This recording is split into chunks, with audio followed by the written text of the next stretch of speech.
IMF, World Bank, or other institutions, they make African countries jump through hoops. Loans will never be able to pay. The US, when they borrow money, they're getting it in 1.5, 1.9 interest rate. Africans, when they get the same amount of money, they're paying 9, 10%. The people who don't need a break, they get a break. The ones who need a break, they don't get a break. The sheer survival of the World Bank, IMF, is based on the fact that African countries and many other developing countries do not succeed. Their success is based on our failure. That has to change. And guess who can make that change? We, the children of Africa, we, the Africans, are the ones who have to say, we know your game now. Enough is enough. We're not playing it anymore. And this is where the diaspora come in. There are more Ghanaian doctors in New York City than in the entire country of Ghana. There are more Nigerian doctors in LA than in the entire country of Nigeria. So let's be serious here. What Africa needs is capacity, capacity, capacity. And that capacity is in the diaspora. So it behooves us to bring the diaspora together. Let them understand what is really going on in our Africa. Diaspora are not going home. Diaspora are angry about Africa because they are not understanding the root cause of why Africa is where it is today. They think getting rid of a president will take care of the problem. Far from it.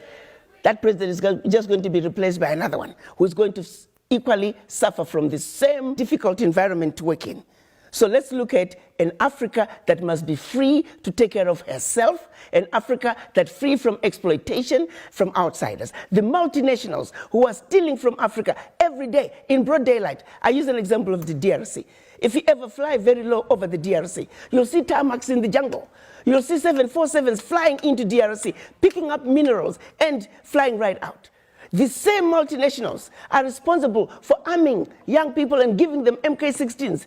Because why? Their satellites in the skies are telling them where that village is. There are lots of diamonds.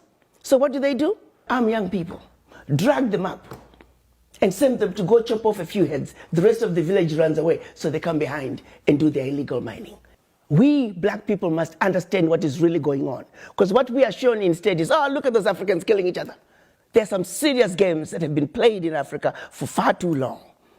And once we understand that, we can strategize as to how we can begin to bring the difference and bring the change that Africa needs. And that change can only come if the African diaspora are united. And the Wakanda villages, as I call them, it is our organized way of saying, starting with one African diaspora center of excellence, it will be a new city, a developmental hub that we can then take from there. Every sector is developed. Take healthcare. How many doctors do we need in this region to take care of this many people? We pick up education, same thing. We pick up engineering. We pick up electricity.